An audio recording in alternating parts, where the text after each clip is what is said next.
Superman and Lois, the perfect modern Superman. Do you agree? Do you think Superman and Lois was the perfect modern Superman? Put your thoughts in the comments. Original video in the description. Let's check this out. This video is sponsored by Noom. Ms. Lane? All right. That's a little unfair starting it like that, straight in with the Miss Lane. He does that well. That is a classic Superman thing. Man, he does do that good. Oh, by the way, guys, I haven't seen season 4 yet. I had a lot of hard stuff going on in my life when that was coming on. Still haven't gotten around to watching it, but I've been told it's good. Spoilers. All right. First season. Hey, how you doing? You know, we really do live in a society. We live in the age of grounded, cynical cape, where sincerity is too often tossed aside, where everything has to be filled with meta jokes that let us know how goofy this all is, or everything has to be so dark, biblical, and violent that we must take it all so seriously. Okay, if you agree with is this the way it's gotten with comic book stuff? If you agree, put it in the comments. I like a lot of the things he's saying. But what he's saying is it's gotten too much that way, where it's way too much. It's all a postmodern construction that pokes fun at the foundations, or a deconstruction that challenges the notion of heroism. We live in the goddamn age of countless CW-caped cable shows. Shows which started so sincere, so cool, so unique, filled with such heart, so much so that they kickstarted the entire superhero television boom. Yep. Going stale like a breakfast cereal. Smallville did do that, by the way. I'm glad he gave him credit. You used to adore as a child, but can't stand the sight, can't bear the smell, can't fathom the thought of now. What was beautiful is now a meme. Okay, I'm not prone to seizures, guys. But this shaky screen stuff, it's getting to me. What was groundbreaking went out with the fizzle. What was supported with the utmost care is now seemingly executed carelessly. And perhaps most tragically, we live in an age where WB is so scared of Superman, so scared of pretty much any character. I don't think scared is the right word. I think they don't understand Superman. WB does not understand Superman. They look at him and they have dollar signs in their eyes. Other than Batman, that we haven't gotten a solo Superman adaptation in almost a decade. The greatest, kindest, most giving, and most loving hero of all seemingly doesn't have a place in our modern world. How far... See, I like how he said seemingly, because that's the way they make it seem. They're always trying to update Superman, always trying to change him, make him modern, make Clark like cool or more relatable. The reason he got big in the beginning was because of the way they laid him out. Trying to change what works when it's not broken is part of the problem, okay?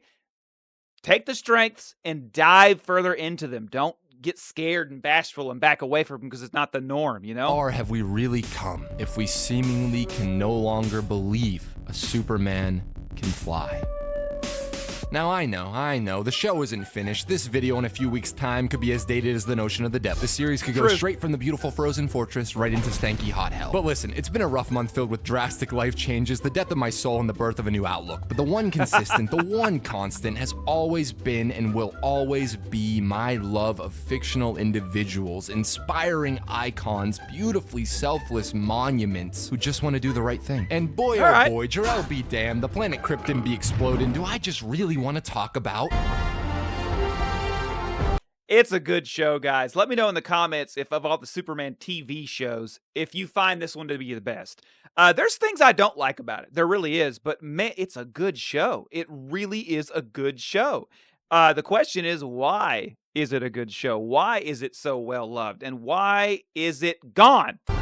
But first, I'd like to take a super quick moment to give a big old thanks to the sponsor of this video, Noom. Noom is how wonderful. Must tell the truth that you all already know to be true. I was never a man who was a fan of Zack Snyder's Superman. There was a time in my life when I was a younger, angrier lad, a time when I really just despised about everything that was being done with Superman on the big screen, and a time when I couldn't separate, when I didn't have the empathy to separate faithful rendition from one's polarizing artistic vision. And at that time, I was so desperately longing for anything that felt close to my idea of what Superman could.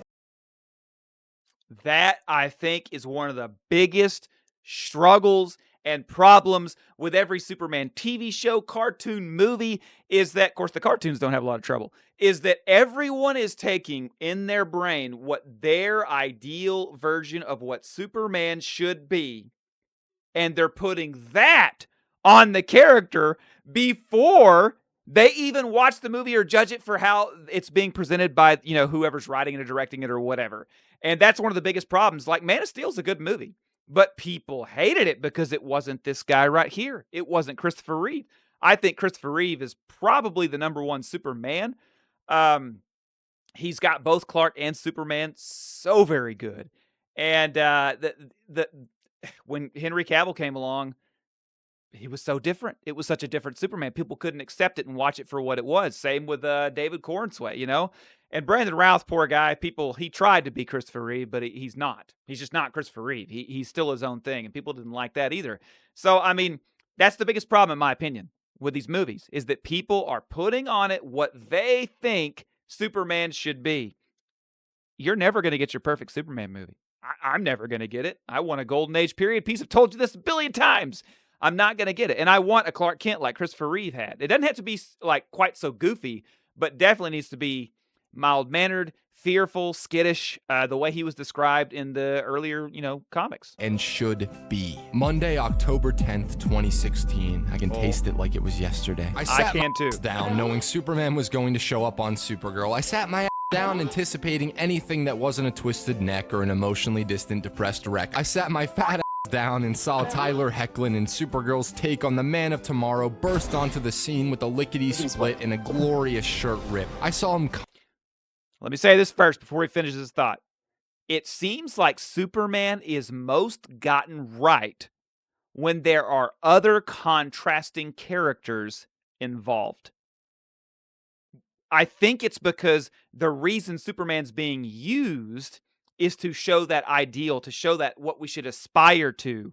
And he's not necessarily the main character, or maybe he's one of the main characters, but that seems to be when he gets done best the most, is when he's not, when he's like a contrasting character's involved. Come in and shake hands with everyone, be a complete dork, a naive optimist, a smiling friend. I saw him come in and just feel like the Superman I had looked up to my entire life. He was quite good the on that. experience, and I still feel the phantom pain of the massive grin I had on my acne-riddled face. But could that last? I mean, really, as time went on, the novel I feel you, bro. of a soups that wasn't Snyder's faded. The shows became less and less engaging, and his appearances never held the weight of that first bright, shining moment. Did I only adore this take because I dreaded the other? Maybe the cameos, the supporting roles was all Superman ever really could be. Let me ask you something. Were you excited for Superman and Lois? I mean, before the trailer, was there... Matter of fact, I asked him,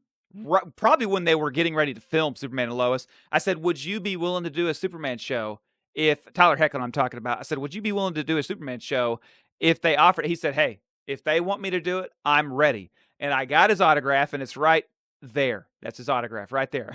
He's wearing the Supergirl suit right there. And I mean, I could see it in his eyes. Like he even though he's a Batman guy, he loved the character and wanted to do more of it. So that's usually a good recipe for success. Hype? Was there belief in a CW Superman show? I think not. I think most people probably shrugged like me. I think most people had the same trepidation, the same question the creators must have. Is there even a story to tell? And the answer to that daunting and haunting question was surprisingly pretty simple. They could have started fresh, retold the origin, spent 5 overly long seasons explaining how and why Clark and Lois fell in love. They could have looked to the past, but instead they looked forward and told the simplest, most genuine, honest story they could. The story of a Superman who has a family.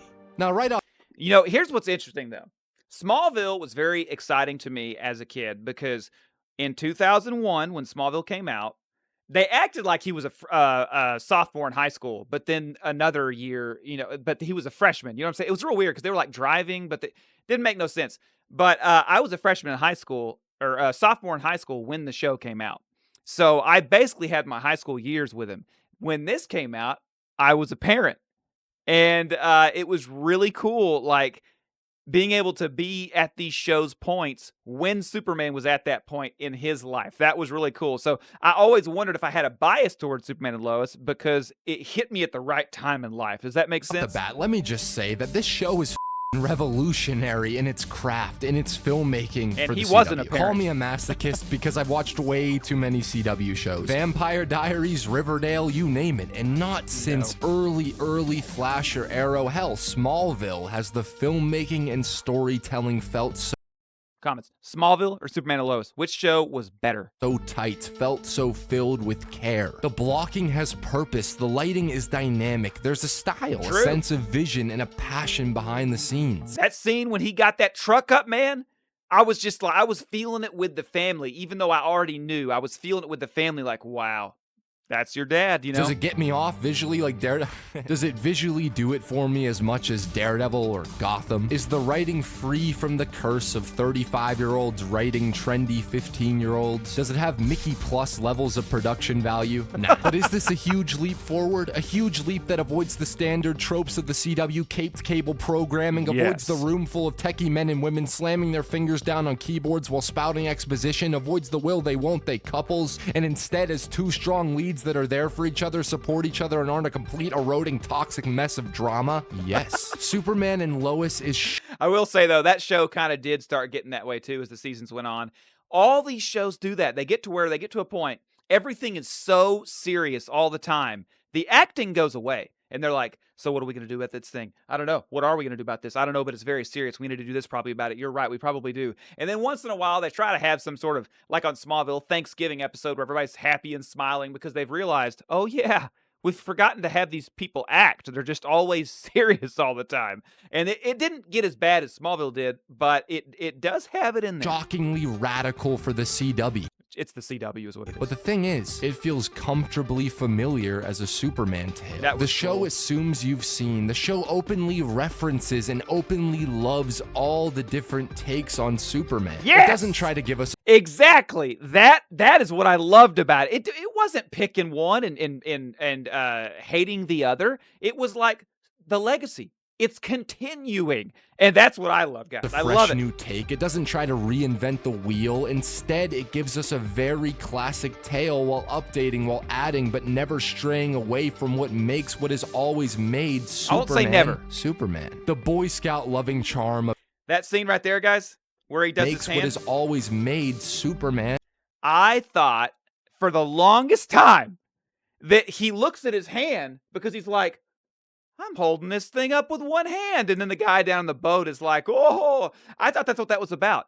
It's because he was having a paint fight with his family and his hand is covered in paint. That's why he looks at his hand. It may have been one of y'all that told me this. I always thought that it was because of the fact that he was pushing that up, pulled his hand away, and he's doing it with one hand.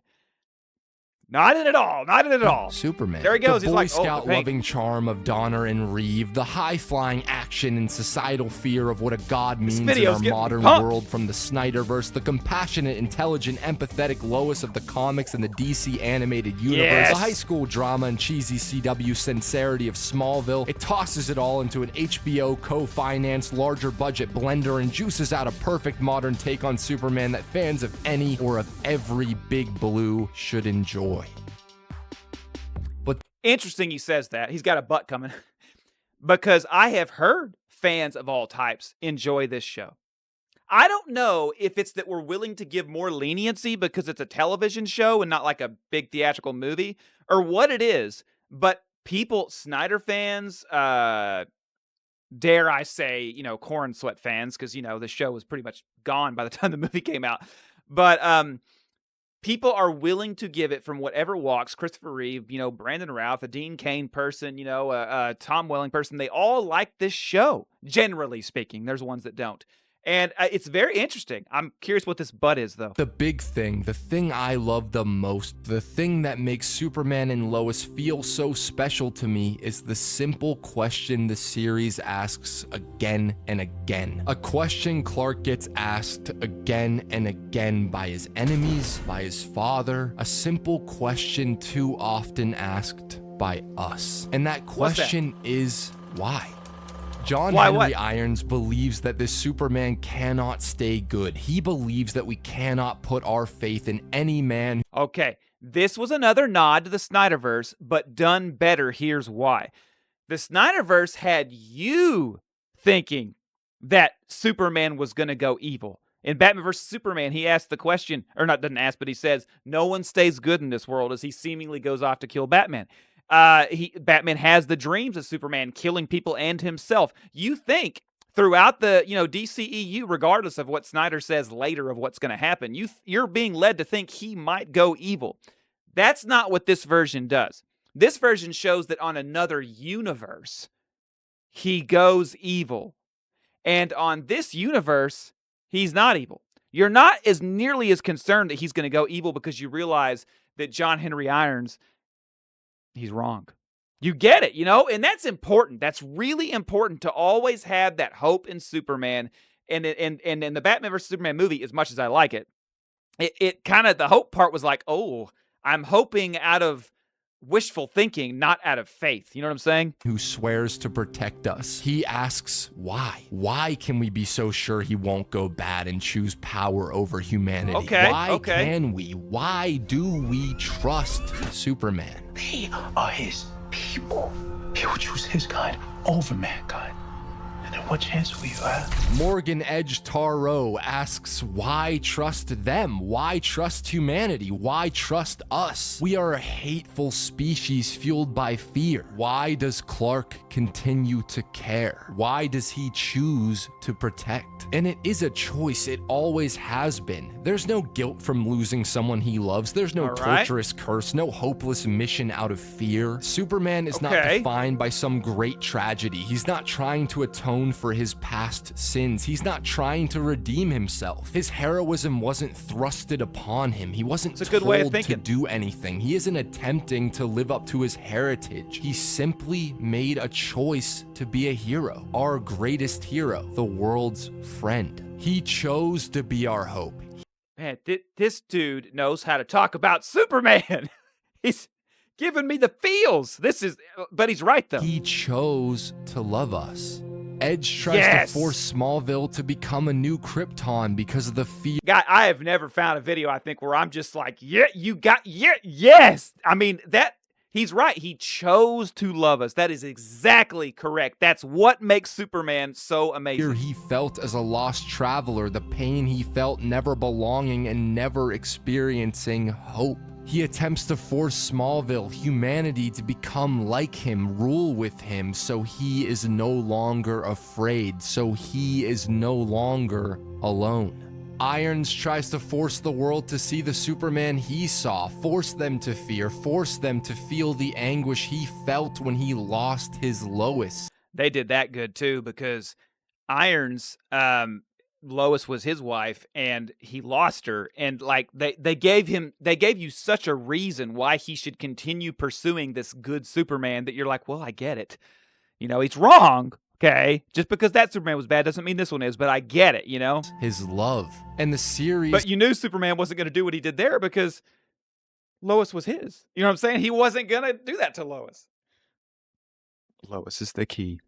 Constantly forces Clark to keep making a choice again and again. Peace or violence, anger or empathy, fear or love. Make a choice. Us or them. And he always chooses love. There is no us or them. But why? Why do you love them?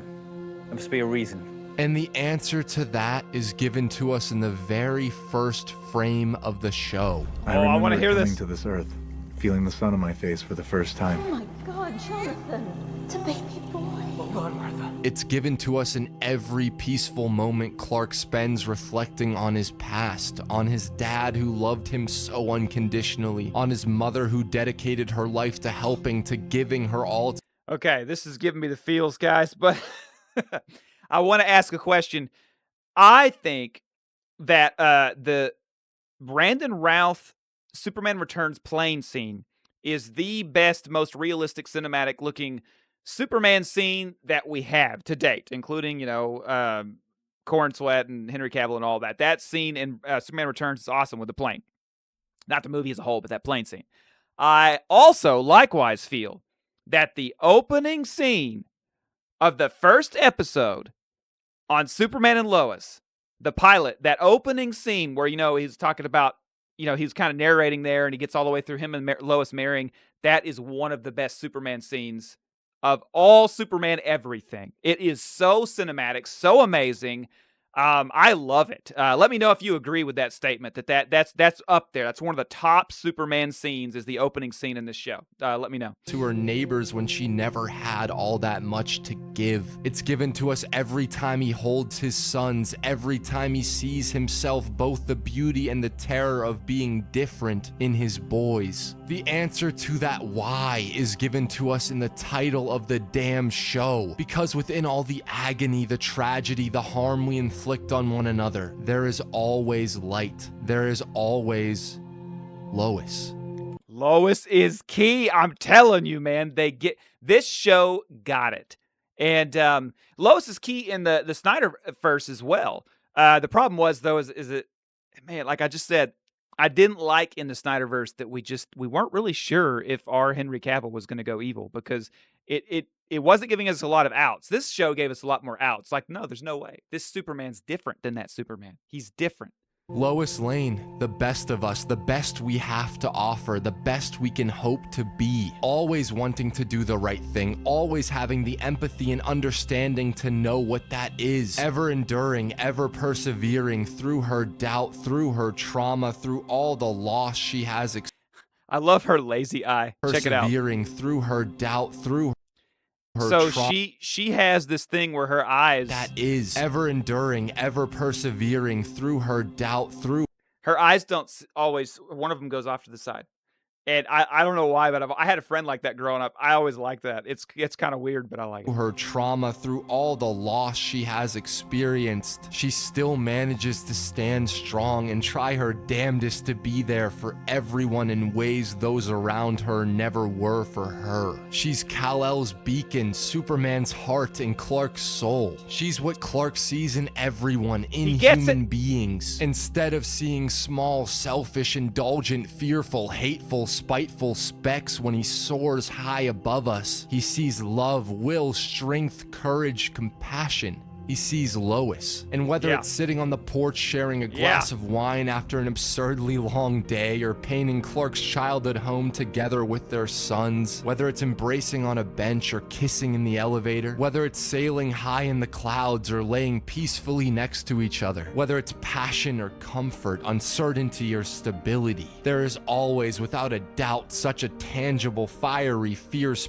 He's right. Their relationship, you never had any doubt about their chemistry. It just works. Now, I will say they got that figured out in Supergirl, the TV show. Whereas, like with Henry Cavill and Amy Adams, the chemistry wasn't very good. Kate Bosworth and Brandon Routh, chemistry wasn't very good. They had a leg up. Tyler Hoechlin was the only Superman, I think, that never had to actually audition for the role. He didn't audition for it in Supergirl. He was offered it and was like, bucket list, superhero. And then Superman and Lois, same thing. They already had him. He didn't have to audition. They got this stuff figured out with him and Bitsy early on. That is so key, guys. I think it's one of the reasons so many people are enjoying Superman 2025. When James Gunn hired, he hired for chemistry between Superman and Lois. That's what he did with Rachel and David. And that was a smart move. I think that helped to save that movie quite a bit. Palpable, oozing, and mature love between these two. And love is hard, man. Loving is hard. Love is trying to have forgiveness for the unforgivable. It's attempting empathy for... Notice how much the importance of understanding what love is for his pitch here. This is really smart, because if you properly understand what love is and how it works, you can get yourself a good anything, a good TV show, a good book, a good poem. They got that right. Apathy, it's wishing the best when we've done the worst. It's the most horrifying, all-consuming coldness and the greatest indescribable, unshakable warmth. It's about withstanding it all, riding an ever-cracking, capsizing sailboat into the rocky, unbearably harsh and frigid waters of life, and somehow still making the choice to share all of yourself with another. Love is the intrepid reporter and the farm boy, seeing, feeling, understanding every part of each other, all the beauty, all the darkness, the secrets never shared before. I kept my secret from everyone for so long, and now I know why. It's for you. It's the Supermans and the Pulitzer. Love that Fleischer suit. I've heard so many people say that is ugly. The padding they put on that suit was stupid. But no, it looked good. I To liked prize it. winners' constant struggle of protecting and nurturing their lives and their love. Love is choosing to stand by each other's side in hopes of feeling, appreciating that sunlight together. Finally, after sailing for so long, reaching that unreachable shore of blissful peace and wanting to share that together. Now, maybe this is sappy, maybe this is all cheesy, maybe this is just downright preachy. Maybe. But that's what love and that's what Superman is, right? Man, I didn't stop it on the right mark. Just downright preachy. But that's what love and that's what Superman. I love that suit, but the padding, you see how just blatant it is? It doesn't look good, the padding, but the suit itself, really good. Is, right? We started believing a man can fly a long time ago, but maybe we've forgotten why he flies. Perhaps the struggle of the character should never have been figuring out what world-ending threat a Superman must face. It should never have been about bending, contorting the character to fit a modern world. It should have been about, it's always been about, making a god, an alien, a distant traveler, an immigrant, a wholesome boy from Kansas who decides to dedicate his life to saving us feel like us. This guy gets it. Original link for this video is in the description, guys. Go check this channel. I don't think he does much Superman stuff, but he gets Superman. This is just making me so happy. This is one of the best videos I ever watched on this channel. Meaning it probably won't get any attention because that's how it works. My favorite videos never get any attention, but I love that. This is perfect. It's the creative struggle behind all comic book heroes. How do we make these icons inspire? How do we tell these grand mythic stories where the strongest of beings fight away the evil while also making those beings feel like our neighbor, feel like our friend? Here you go, friend. Thanks. Superman never. That is very important. All the way back to 1938, Jerry Siegel and Joe Shuster, he was called a friend to the oppressed. It's very important to make him someone that the good guys can feel friendly with. And I think that that was one of the things missing from Man of Steel, though I love Man of Steel. You never felt that friendly thing. You felt the savior deity type thing, but not that he was a friend. You know what I'm saying? It's very important. Needed updating. He never needed to be reinvented. He never needed to be deconstructed. He never needed to go bad for us to care about him being good. Factor He 5, just lost needed game. a space, a farm with a beautiful yellow sun in order to shine. We only ever needed to see that, feel the rays of warmth that come, not from a superpowered Christ-like figure with the weight of the world on his steel shoulders who can be cut by kryptonite, but from a small-town kid from Kansas whose greatest weakness is that he cares so much. Oh my gosh, this guy, he is on it. He is on a tear, and it's a good one. This is so good. We never needed to believe a man could fly to believe in Superman. Right. We just needed to believe in Clark Kent. And there is no Clark Kent without Lois Lane. There is no Superman without his love. Why? Why is simple. Oh, I know why. He does love. Clark Kent makes the insanely illogical, painful, but hopelessly beautiful choice to put on that goofy outfit, fly high in the sky, look around, and love all of us for all that we are and all that we hopefully someday can be. Guys, this video was amazing. One of you told me to watch it, just one of you. And I thought it looked interesting, so I decided. I'm so glad I did. Thank you. I appreciate it. This is the best character breakdown of Superman I think I've ever seen in one of the videos that I've watched. And that's amazing, guys.